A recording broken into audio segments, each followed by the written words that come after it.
ನಾವು ಸಣ್ಣ ಜಾಗದಲ್ಲಿ ಕೂತು ಅಭ್ಯಾಸವನ್ನ ಮಾಡ್ತಾ ಇದ್ದೀವಿ, ಸ್ಥಳಾವಕಾಶ ಇಲ್ಲ, ನನಗೆ ಎಲ್ಲೋ ಪ್ರಯಾಣ ಮಾಡ್ತಿದ್ದೀವಿ, ರೈಲಲ್ಲಿ ಹೋಗ್ತಿದ್ದೀವಿ ಅಥವಾ ಎಲ್ಲೋ ಕಾರಲ್ಲಿ ಕೂತಿದ್ದೀವಿ ಅಂದಾಗಲೂ ಕೂಡ ಸಣ್ಣದಾಗಿ ನಾವು ಬೆಡ್ ಯೋಗ ಮಾಡುವಾಗ ಅದಕ್ಕೆ ಪ್ರಿಪರೇಟರಿ ಆಗಿ ಪೂರ್ವ ತಯಾರಿಯಾಗಿ ಹೇಗೆ ಲೂಸನಿಂಗ್ ಅನ್ನ ಕೂತ ಸ್ಥಿತಿಯಲ್ಲಿ ಮಾಡಬಹುದು ಅನ್ನೋದನ್ನ ಇವತ್ತು ನಾವು ನೋಡ್ತಾ ಹೋಗ್ತೀವಿ. ಸಿಂಪಲ್ ಆಗಿ ಕೂತ ಜಾಗದಲ್ಲೇ ಕಾಲುಗಳನ್ನ ದಂಡಾಸನ ಸ್ಥಿತಿಗೆ ಚಾಚ್ಕೊಳ್ತೀವಿ. ಮುಂದಕ್ಕೆ ಕಾಲಿನ ಅಭ್ಯಾಸ, ಅದರಲ್ಲೂ ಮುಖ್ಯವಾಗಿ ಸಣ್ಣ ಸಣ್ಣ ಜಾಯಿಂಟ್ಗಳನ್ನ ನಾವು ಗಮನ ಹರಿಸ್ಕೊಂಡು ಅಭ್ಯಾಸ ತಗೊಳ್ತೀವಿ. ಇವತ್ತು ಕಾಲ ಬೆರಳಿಗೆ ದಂಡಾಸನ ಸ್ಥಿತಿಯಲ್ಲಿ ಕೂತ್ಕೋತೀವಿ. ಎರಡು ಹಸ್ತವನ್ನ ಪೃಷ್ಠದ ಅಕ್ಕಪಕ್ಕ ಊರ್ಕೊಳ್ತೀವಿ, ಬೆನ್ನಿನ ಆಧಾರಕ್ಕೋಸ್ಕರ ಅಷ್ಟೇ. ಮೊಣಕೈ ಮಡಚಿದ್ರು ಅಡ್ಡಿ ಇಲ್ಲ. ಇಲ್ಲಿ ಕಾಲಿನ ಬೆರಳಿನ ಭಾಗವನ್ನ ಮುಂದಕ್ಕೆ ಮಡಚ್ಕೊಳ್ತೀವಿ, ಬಾಗಿಸ್ಕೊಳ್ತಾ ಇದ್ದೀನಿ ಗಂಟಿನಿಂದ, ಟೈಟ್ ಮಾಡ್ತೀನಿ, ಶ್ವಾಸವನ್ನ ತಗೊಳ್ತಾ. Inhale tightening, exhale loosen, inhale exhale, breathe in breathe out. ಹಾಗೆ ಪಾದವನ್ನ ಮುಂದಕ್ಕೆ ಸ್ಟ್ರೆಚ್ ಮಾಡ್ತಾ ಇದ್ದೀವಿ, ಕಾಲ ಬೆರಳನ್ನ ಮುಂದಕ್ಕೆ ಚಾಚ್ಕೊಳ್ತಾ ಇದ್ದೀವಿ. ಇನ್ಹೇಲ್ ಎಕ್ಸೇಲ್, ವಾಪಸ್ ಒಳಕ್ಕೆ.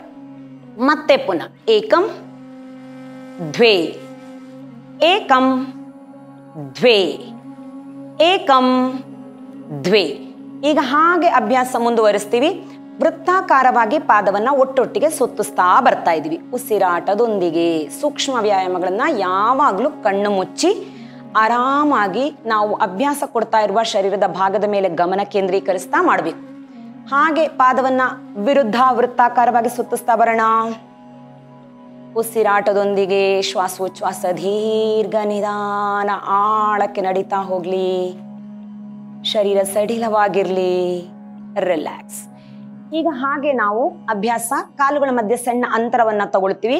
ಅಂತರವನ್ನ ತಗೊಂಡು ಕಾಲುಗಳನ್ನ ಬಲ ದಿಕ್ಕಿಗೆ ಬಾಗಿಸ್ತಾ ಬರೋಣ. ಬಾಗಿಸ್ಬೇಕಾದ್ರೆ ಮಂಡಿಯ ತಳಭಾಗ ನೆಲದಿಂದ ಬಿಟ್ಕೊಳ್ಳುತ್ತೆ, ಬಿಡದೇ ಇರುವಂಗ ಆದಷ್ಟು ಗಮನಿಸ್ತಾ ಮಾಡ್ತಾ ಬರೋಣ. ಹೆಬ್ಬೆರಳಿನ ತುದಿ ನೆಲಕ್ಕಿಡಕ್ಕಾದ್ರೆ ಉತ್ತಮ. ವಾಪಸ್ ಹಾಗೆ ಇನ್ನೊಂದು ಕಡೆಗೆ. ಏಕಂ ದ್ವೇ, ಏಕಂ ಸಂಪೂರ್ಣ ಕಾಲಿನ ಮಾಂಸಖಂಡಗಳು ತಿರುಚುವಿಕೆಯನ್ನ ತಗೊಳ್ತಾ ಇರುತ್ತೆ. ದ್ವೇ. ಹಾಗೆ ಈಗ ಕಾಲನ್ನ ಒಳಮುಖವಾಗಿ ಬಾಗಿಸೋ ಪ್ರಯತ್ನ. ಇಲ್ಲೂ ಅಷ್ಟೇ, ಎರಡು ಹೆಬ್ಬೆರಳುಗಳು ನೆಲಕ್ಕೆ ಸ್ಪರ್ಶ ಆದ್ರೆ ಉತ್ತಮ. ಏಕಂ, ಮಂಡಿ ತಳ ನೆಲದಿಂದ ಎದ್ದೇಳಬಾರ್ದು, base of the knee floor ಅಲ್ಲೇ ಇದೆ. ವಾಪಸ್ ದ್ವೇ, ಹೊರಕ್ಕೆ. ಏಕಂ ಒಳಮುಖ, ದ್ವೇ ಹೊರಕ್ಕೆ. ಏಕಂ ದ್ವೇ, ಏಕಂ ದ್ವೇ. ಸಾ ಪಾದದ ವ್ಯಾಯಾಮವನ್ನ ಮುಗಿಸ್ಕೊಂಡ್ವಿ ನಾವು, ಕಾಲಿನ ಜಾಯಿಂಟ್ನ ಪೋರ್ಷನ್. ಈಗ ನೆಕ್ಸ್ಟ್ ಕೂತಲ್ಲೇ ಮಂಡಿಗೊಂದು ಸಣ್ಣ ವ್ಯಾಯಾಮವನ್ನ ಕೊಡ್ತಾ ಬರ್ತೀವಿ. ಕಾಲನ್ನ ಮಂಡಿಯಿಂದ ಮಡಚ್ಕೊಂಡು ಪಾದವನ್ನ ಊರ್ಕೊಳ್ತಾ ಇದ್ದೀನಿ. ಮಡಚಿರೋ ಮಂಡಿ ಎದೆಗವಚಿ ನಿಂತ್ಕೊಂಡಿದೆ, ಹಾಗಾಗಿ ಇಲ್ಲಿ ರೇಚಕ, ಉಸಿರನ್ನ ಹೊರ ಬಿಡ್ತಾ ಇದ್ದೀನಿ. ಮತ್ತೆ ಶ್ವಾಸ ತಗೊಳ್ತಾ ಮುಂದಕ್ಕೆ. ಏಕಂ ದ್ವೇ, ಏಕಂ ದ್ವೇ. ಅದೇ ರೀತಿ ಇನ್ನೊಂದು ಕಾಲಿಗೆ ಎಕ್ಸೇಲ್, ಬ್ರೀದ್ ಔಟ್ ಮಾಡಿದೀವಿ. ಬ್ರೀದ್ in, breathe out, breathe in, breathe out, ಬ್ರೀದ್ ಇನ್. ಈಗ ಅದರಲ್ಲೇ ಇನ್ನೂ ಸ್ವಲ್ಪ ಬ್ಯಾಲೆನ್ಸಿಂಗ್ ಬರೋದಕ್ಕೋಸ್ಕರ ನಾವು ನಿಧಾನಕ್ಕೆ ಪಾದವನ್ನ ಮಡಚಿರುವ ಕಾಲಿನ ಪಾದದ ಭಾಗ ನೆಲದಿಂದ ಮೇಲಕ್ಕೆ ಎತ್ಕೊಂಡಿದೀವಿ. ವಾಪಸ್ ಈಗ ಕಾಲನ್ನ ಮುಂದಕ್ಕೆ ಚಾಚಿ ಮಂಡಿ ನೇರ. ಏಕಂ ರೇಚಕ, ದ್ವೇ, ಏಕಂ ದ್ವೇ. ಹಾಗೆ ಇನ್ನೊಂದು ಕಾಲಿಗೆ ಏಕಂ ದ್ವೇ. ಅಭ್ಯಾಸ ಜೊತೆಗೆ ಕಾಲ ಬೆರಳುಗಳನ್ನ ಚಾಚಿದ್ರೆ ಇನ್ನೊಂದಷ್ಟು ಲಾಭಗಳು ಜೊತೆಯಾಗಿ ಸಿಗ್ತಾ ಹೋಗುತ್ತೆ, ಪರಿಣಾಮ ಹೆಚ್ಚು. ಏಕಂ ದ್ವೇ, ಏಕಂ ಕಾಲ ಬೆರಳನ್ನ ಕೆಳಕ್ಕೆ ಬಾಗಿಸ್ತಾ ಇದ್ದೀನಿ. ದ್ವೇ, ಹಿಮ್ಮಡಿಯನ್ನು ಹೊರಕ್ಕೆ ಚಾಚ್ತಾ ಇದ್ದೀನಿ. ಏಕಂ ದ್ವೇ. ಈ ರೀತಿಯಲ್ಲಿ ಮಾಡೋದ್ರಿಂದ ವೇನ್ಸ್ಗಳು ಚೆನ್ನಾಗಿ ಎಳೆತವನ್ನ ತಗೊಳುತ್ತೆ. ಇದೇ ರೀತಿಯಲ್ಲಿ ಈಗ ನಮ್ಗೆ ಅನುಕೂಲ ಇದ್ರೆ ಎರಡೂ ಕಾಲನ್ನ ಮಾಡೋಣ. ಸ್ಥಳಾವಕಾಶ ಇದ್ರೆ ಎರಡೂ ಕಾಲನ್ನ ಮಂಡಿಯಿಂದ ಮಡಚಿ ಬಿಡಿಸ್ತಾ ಇದ್ದೀವಿ, ನೆಲದಲ್ಲೇ ಇಟ್ಕೊಂಡು. ಏಕಂ ದ್ವೇ, ಏಕಂ ದ್ವೇ. ಪೃಷ್ಠಕ್ಕೆ ಚಲನೆ ಕೂಡ ಸಿಗ್ತಾ ಇದೆ. ಈಗ ಅದರಲ್ಲೇನೆ ಪಾದ ನೆಲದಿಂದ ಮೇಲಕ್ಕೆತ್ತಿ. ಏಕಂ ದ್ವೇ, ಏಕಂ ದ್ವೇ, ಏಕಂ ದ್ವೇ.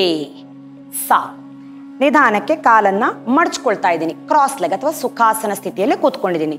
ಹಾಗೆ ಅಲ್ಲಿಂದ ನೇರಕ್ಕೆ ವಾಪಸ್ ಮಡಚುವಿಕೆ, ನೇರ. ಏಕಂ ದ್ವೇ, ಏಕಂ ಪೃಷ್ಠಕ್ಕೆ ಚಲನೆ ಸಿಗ್ತಾ ಹೋಗ್ತಾ ಇದೆ. ದ್ವೇ, ಏಕಂ. ಹಾಗೆ ಸುಖಾಸನ ಸ್ಥಿತಿಯಲ್ಲಿ ಕಾಲುಗಳನ್ನು ಮಡಚಿ ನಿಲ್ಲಿಸ್ಕೊಳ್ಳೋಣ. ಈಗ ಹಾಗೆ ಇನ್ನೂ ಸಣ್ಣ ಸಣ್ಣ ಜಾಯಿಂಟ್ಗಳು ನಮ್ಮ ಶರೀರದಲ್ಲಿ ಉಳಿದಿದೆ, ಶರೀರದ ಮೇಲ್ಭಾಗದಲ್ಲಿ ಇದೆ. ಕೈಯ ಬೆರಳಿನ ಭಾಗಕ್ಕೆ ಕೈಯ ಬೆರಳಿನ ಭಾಗಕ್ಕೆ ಹಸ್ತದ ಭಾಗಕ್ಕೆ ಒಂದಷ್ಟು ಛಲಗಳನ್ನ ಕೊಡ್ತಾ ಬರೋಣ. ಕೂತ ಸ್ಥಿತಿಯಲ್ಲೇನೆ ನಾವು ಮಾಡುವಂಥದ್ದು.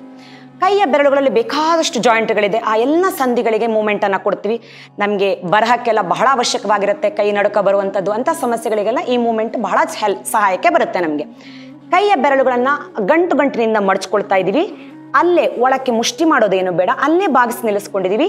ಇನ್ಹೇಲ್ ಮಾಡ್ತಾ ಉಸಿರು ತಗೊಳ್ತಾ ಟೈಟ್, ರಿಲ್ಯಾಕ್ಸ್, ಬ್ರೀದ್ ಇನ್, ಟೈಟ್, ಬ್ರೀದ್ ಇನ್, ಟೈಟ್.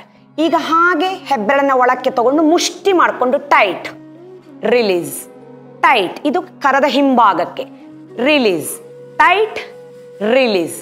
ಈಗ ಮೊಣಕೈ ನೇರ ಇಟ್ಕೊಂಡು ಹಸ್ತ ಮೇಲಕ್ಕೆ ಕೆಳಕ್ಕೆ, ಏಕಂ ದ್ವೇ, ಏಕಂ ದ್ವೇ. ಗಂಟಿನಿಂದ ಮಾತ್ರ, ವೃಷ್ಟಿನಿಂದ. ಹಾಗೆ ಬಲ ಎಡ, ಬೆರಳುಗಳು ಒಟ್ಟಾಗಿದೆ, ಬಲ ಎಡ, ಬಲ ಎಡ. ಈಗ ಕೈಯನ್ನು ಮತ್ತೊಮ್ಮೆ ಮುಷ್ಟಿ ತಗೊಂಡು ವೃತ್ತಾಕಾರವಾಗಿ ಸುತ್ತಿಸ್ತೀವಿ. ವ್ರಿಸ್ಟ್ ರೊಟೇಷನ್ ತಗೊಳ್ತಾ ಬರೋಣ. ವಿರುದ್ಧವಾಗಿ. ಇಲ್ಲಿಗೆ ನಾವು ಶರೀರದ ಸಣ್ಣ ಪುಟ್ಟ ಭಾಗಗಳಿಗೆ ವ್ಯಾಯಾಮವನ್ನು ಕೂತ ಸ್ಥಿತಿಯಲ್ಲೇ ಹೇಗೆ ತಗೋಬಹುದು ಅನ್ನೋದನ್ನ ಇವತ್ತಿನ ಸಂಚಿಕೆಯಲ್ಲಿ ನಾವು ನೋಡಿದ್ವಿ. ಹಾಗೆ ಇನ್ನಷ್ಟು ಯೋಗ ಕಲಿಕೆಗಾಗಿ ನಾವು ನಮ್ಮ ಚಾನಲ್ನಲ್ಲಿ ಮಕ್ಕಳಿಗಾಗಿ ಯೋಗಾಭ್ಯಾಸವನ್ನು ಸತತವಾಗಿ ಹೇಳ್ಕೊಡ್ತಾ ಹೋಗ್ತೀವಿ. ಮುಂದಿನ ಸಂಚಿಕೆಗಳಲ್ಲಿ ವೀಕ್ಷಿಸಿ ಅದನ್ನ. ಅಲ್ಲಿವರೆಗೂ ನೋಡ್ತಾ ಇರಿ ಆಯುಷ್ ಟಿವಿಯನ್ನ. ಧನ್ಯವಾದಗಳು.